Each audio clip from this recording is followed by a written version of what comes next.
Bonjour, je suis Dr Alla Mouaffa, je suis oncologue cancérologue au secteur libéral à Rabat. Alors, je vais vous parler aujourd'hui à la demande de l'association Darzour des compléments nutritionnels utilisés en oncologie. Alors, tout d'abord, il faut savoir ce que c'est que les compléments nutritionnels. Donc, ce sont des aliments, des dispositifs diététiques qui ont été conçus pour aider les patients cancéreux qui sont sous traitement, que ce soit la chimiothérapie ou avant ou après la chirurgie, ou la radiothérapie. Donc, c'est des complexes qui sont des sources de protéines, des sources d'énergie. Donc, ils sont complexes et des fois, on y trouve plusieurs éléments, plusieurs nutritions, par exemple des lipides, des protéines, des vitamines, des oligo-éléments concentrés dans ces produits. Alors, ils se présentent comment? Ils se présentent sous forme de yaourt à boire par voie orale ou de poudre à mélanger dans des verres d'eau tiède, par exemple, ou encore par voie intraveineuse. Alors, quand ce sont des produits par intraveineuse, donc en fait, on les perfuse soit par voie périphérique, soit au niveau du cathéter central, donc le PAC, ce qu'on appelle le PAC. Les patients sous chimio le savent. Donc, on y perfuse donc ces produits-là.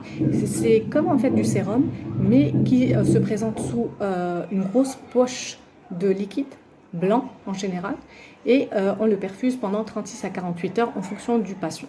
Alors, les principales marques sont le Fortimel, le Fontactive, le Promax, le Periomel N4 ou N7, l'Oliclinomel N4 ou N7. On les retrouve partout dans toutes les pharmacies sur prescription médicale et on y précise donc la durée et le produit. Alors, ils sont quand est-ce qu'on les prescrit? Il faut savoir que on les prescrit chez les patients cancéreux, pas tous les patients.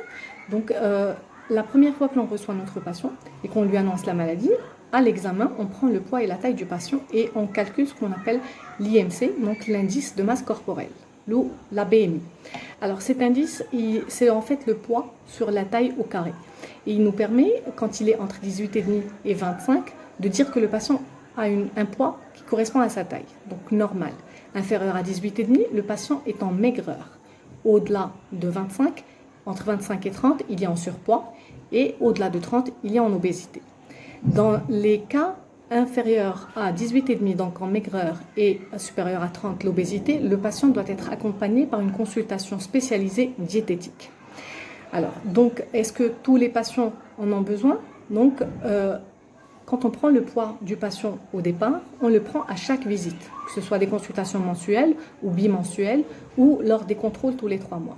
Le but, en fait, c'est d'évaluer la perte de poids du patient et de voir si il a besoin de ces compléments nutritionnels ou pas. Donc, les patients sous chimiothérapie en général, ils ont un besoin en protéines et en énergie qui varie de l'ordre de 25 à 35 kilocalories par kilo par jour. Alors, quand le patient est en maigreur ou quand il y a une dénutrition, alors on évalue également les ingestats, c'est-à-dire ce que prend le patient. On note tout. Le patient doit avoir un petit carnet où il note ce qu'il a mangé, les quantités et les horaires pour essayer d'évaluer en fait les ingestats. Une fois qu'on voit que la quantité des ingestats est basse et que le patient est en dénutrition ou en maigreur, il est impératif de prescrire des compléments nutritionnels qui sont différents des compléments alimentaires. Parce que les compléments alimentaires, en fait, c'est des compléments à ce qu'on mange d'habitude. Et pas uniquement les patients cancéreux les prennent, ou pas les patients en général, même les personnes qui sont en bonne santé. Les compléments nutritionnels, ils sont destinés uniquement aux patients qui ont une dénutrition ou une maigreur.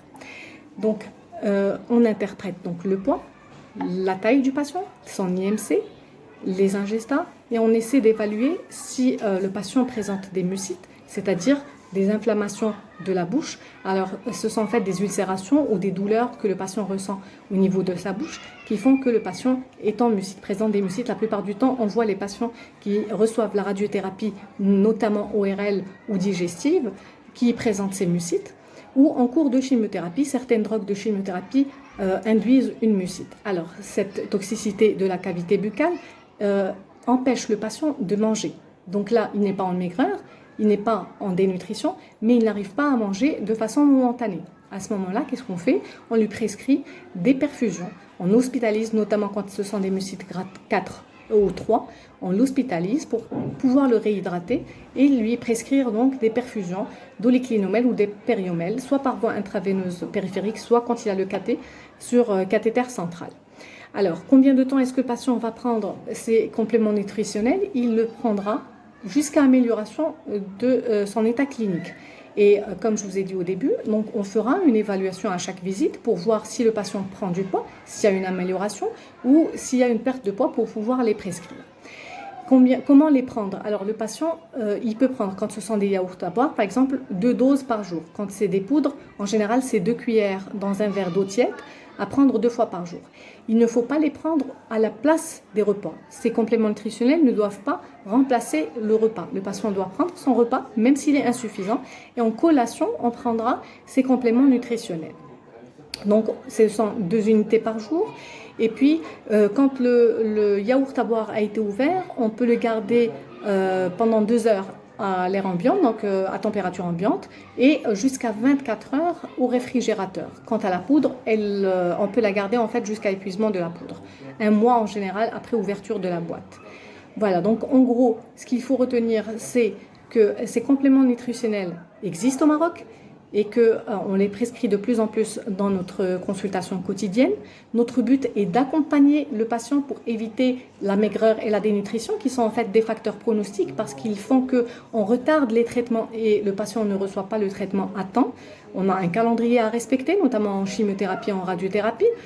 Et on les prescrit jusqu'à amélioration du patient. Si on voit que le patient nécessite une consultation diététique ou nutritionnelle spécialisée, il est adressé à une équipe spécialisée qui va le prendre en charge en accompagnement avec l'équipe oncologique. Merci beaucoup.